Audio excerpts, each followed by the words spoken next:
Fin 1981, toutes les pistes convergent vers Émile Louis. Il finit par avouer des attouchements sur les enfants de la DAS, mais dément être coupable de la disparition des jeunes filles. Le juge d'instruction, Jacques Bourguignon, prononce un non-lieu. Personne, ni lui, ni le procureur, ne semble s'intéresser au meurtre de Sylviane Lesage et aux disparitions inexpliquées. Émile Louis est finalement condamné à 4 années de détention pour attouchement, à l'issue desquelles il quittera la région. Jambert poursuit ses investigations et présente un rapport qui sera classé sans suite.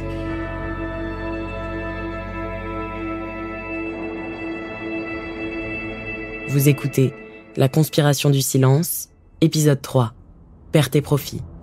Première partie.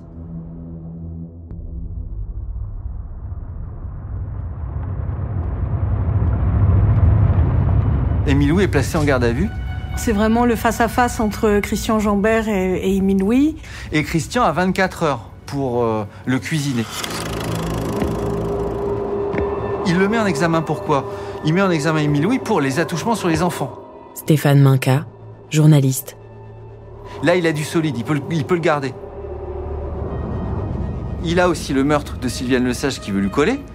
Et il a toutes les disparues. D'abord, il va aborder le sujet Sylviane Lesage. Il va l'interroger sur ses faits parce qu'il y a un certain nombre d'indices aussi sur la scène de crime.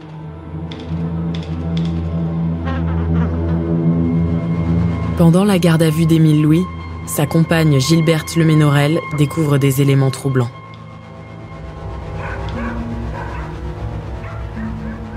Gilberte Leménorel, on se demande si elle veut prouver l'innocence d'Émile Louis ou si elle veut au contraire s'assurer pour elle-même qu'il n'a pas commis ces faits-là parce que cette jeune femme lui avait été confiée et que ce serait finalement le pire des scénarios.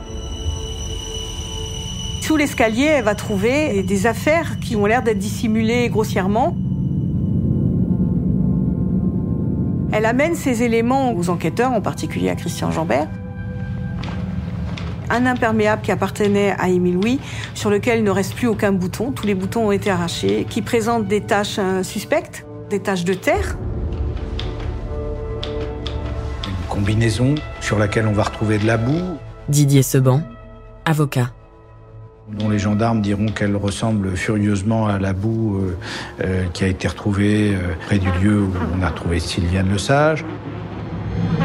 Il faut savoir que le squelette de Sylviane a été retrouvé, les mains attachées dans le dos avec des lanières de tissu. Corinne Herman, avocate spécialiste des cold cases. Et ces lanières en particulier sont très importantes parce que ce sont des lanières qui sont dans un tissu, une étoffe un peu style jean. Et Madame Leménorel va reconnaître cette étoffe. Donc on a des éléments qui permettent de se rapprocher d'Émile Louis. Mais à l'époque, on n'a pas l'ADN, à l'époque, on n'a pas la police scientifique. Et tout du long, Émile Louis va nier. Il va nier avoir eu une relation avec Sylviane, puisqu'ils ont établi par plusieurs témoins qu'il avait une relation avec Sylviane. Il nie être son amant, il nie la connaître si bien, et en même temps, paradoxalement, il va expliquer par le menu l'histoire de Sylviane, sa vie, ses amants, son travail, ses difficultés. Il a l'air de la connaître si bien, mais pour autant, il nie. Donc Christian Jambert va essayer de lui faire avouer les faits. Et de façon très étonnante, quand il va devenir trop insistant, Émile Louis va lui parler d'autre chose. Émile Louis va avoir un coup de génie, si j'ose dire, c'est qu'il va toujours nier sa participation à la disparition au meurtre de Sylviane Lesage, mais il va un peu détourner l'attention en reconnaissant des attouchements sur les enfants qui sont gardés par sa femme. J'étais victime de crises qui m'empêchaient de me contrôler. Je n'étais plus dans mon état normal. Émile Louis va lâcher à un moment, tout de même, dans la nuit, qu'il a un monstre ou une bête qui le travaille. Je ne peux pas dire ce qui se passait. J'étais dans un état second. J'avais des suées, j'étais comprimé partout. Il niera avoir commis des viols, mais bon, il dira qu'il s'est livré à des attouchements quand il est baigné et qu'il était dans tous les soucis qu'il avait, il n'a pas su se retenir. Je ne faisais que des attouchements, c'est tout. Et je ne peux pas dire si mon état, dans ces moments-là, a pu me conduire à faire des choses dont je ne me souvienne pas.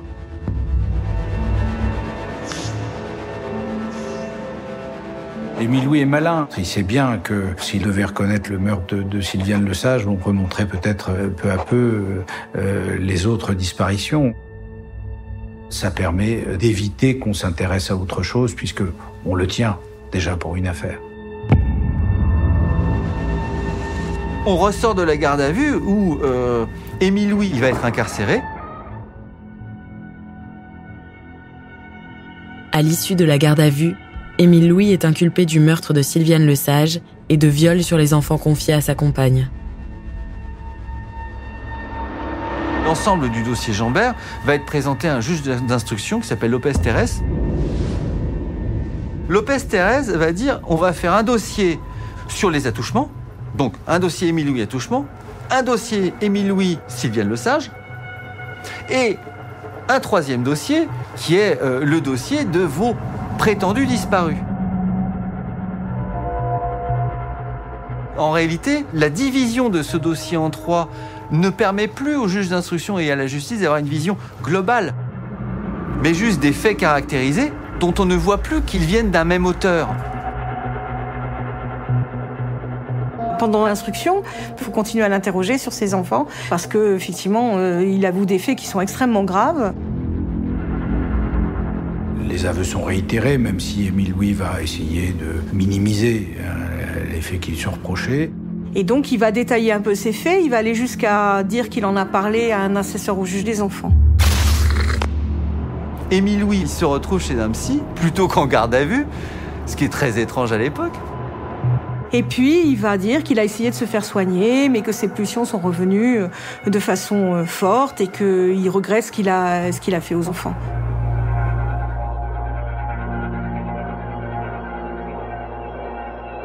Un mois après l'arrestation d'Émile Louis, Nicole Charrier, éducatrice en chef de l'IME Gratterie, écrit au juge d'instruction.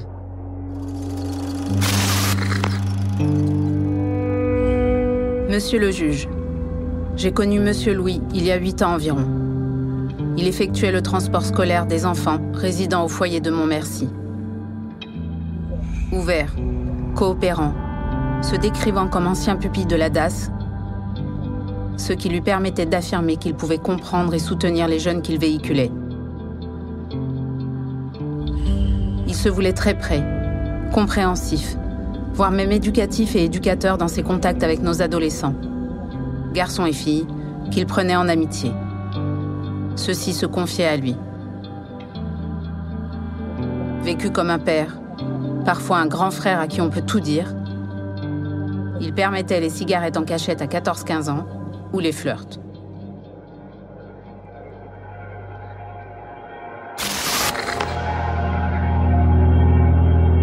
Nicole Charrier, c'est quand même extraordinaire.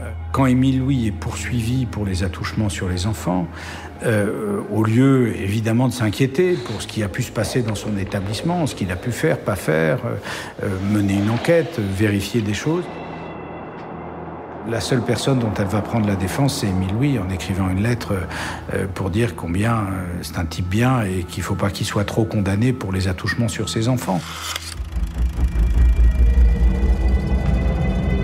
On voit effectivement qu'il y a une espèce de relation particulière avec Nicole Charrier qui va lui faire quand même une attestation de bonne moralité. C'est quand même pas banal.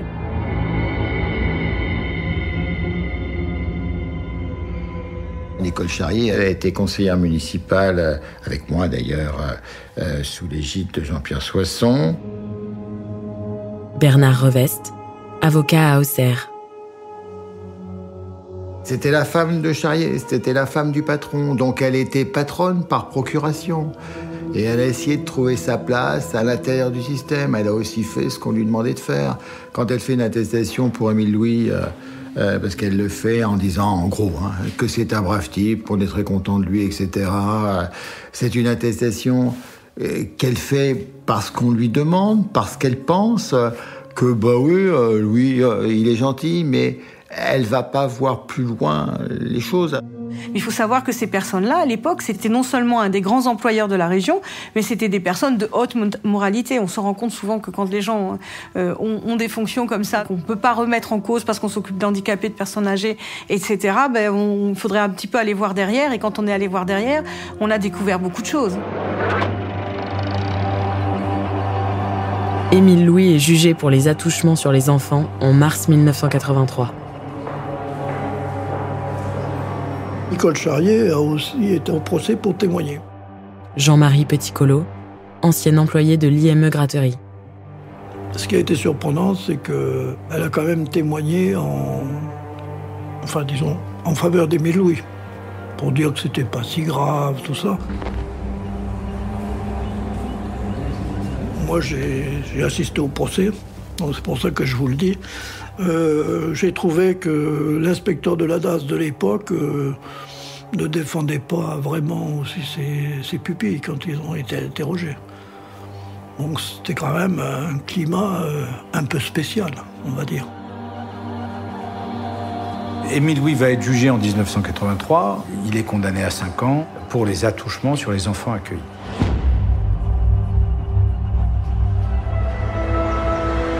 Malgré la condamnation d'Émile Louis pour attouchement sexuel sur des enfants de la DAS, personne ne fait le rapprochement avec les jeunes femmes disparues. Les gens qui auraient dû faire quelque chose pour elle, Pierre et Nicole Charrier, qui normalement auraient dû demander à la justice de savoir où se trouvent ces jeunes femmes, qui auraient dû demander l'ouverture d'une enquête, c'était ces personnes-là qui les représentaient en fait dans notre société. Je suis Elsa Vigoureux, je suis grand reporter à l'Obs. J'ai travaillé pendant 10 ans sur l'affaire des disparus de Lyon, d'abord au Journal du Dimanche, puis au Nouvel Observateur. C'est eux qui les ont étouffées, qui les ont écrasées, qui les ont enterrées dès qu'elles ont disparu. C'est terminé, hop, elles ont fugué. En 1977, la commune de Villefargeau, où vivait Émile Louis, compte 534 habitants. Villefargeau n'est pas Chicago. Oui, il y a 3 filles qui sont orphelines, qui disparaissent à un moment donné. Est-ce que ceux qui sont dans ce circuit-là, à ce moment-là, individuellement, se posent des questions? Peut-être. Est-ce qu'ils se posent des questions collectivement? Je n'en sais rien. Moi, j'ai été au courant par hasard, on va dire, parce que j'étais à ce poste, mais je ne pense pas que les autres salariés... Bon, évidemment, des enseignants qui voient que telle ou telle fille, puisque c'était principalement des filles qui avaient disparu, ne se présentaient pas à l'école, pouvaient effectivement se poser des questions. Mais on ne savait pas qui savait quoi. Charrier sait qu'il se passe quelque chose. De toute façon, à ce moment-là, il est déjà usé et il n'a plus ces principes qui l'ont fait Charrier, quoi. Vous avez beau être de gauche, vous êtes devenu un bourgeois de la ville, une référence de la ville. Vous dirigez d'une main de maître cette entreprise, parce qu'une institution, c'est quand même une entreprise. Il y a 200 ou 300 personnes. C'est vous le patron. Vous faites ce que vous voulez, vous en profitez bien. Donc, vous voulez pas que ça change. Il va pas chercher plus loin, parce que ce n'est plus le Charrier qui a construit. C'est le Charrier qui profite.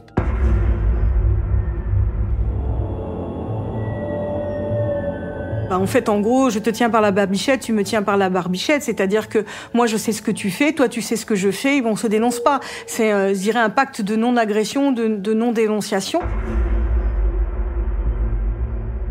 La question qui consiste à savoir si les Charriers ont fermé les yeux et donc ont su, aller jusqu'au bout, que Louis, en fait, criminalisait les choses en les violant et en les tuant, je ne crois pas que ce soit possible. Pour une raison simple, c'est qu'on est tous humains quand même. Et qu'on ne devient pas complice d'un crime les yeux ouverts comme ça. C'est pas possible. Pour moi, ce n'est pas possible. Sauf à être un criminel soi-même. Je ne dis pas qu'ils étaient forcément dans le détail au courant de tout ce que faisait Émile Louis, mais ils avaient toutes les raisons de s'inquiéter du comportement de cet homme et ils vont contribuer au silence à la chape de plomb qui va tomber sur ces disparitions.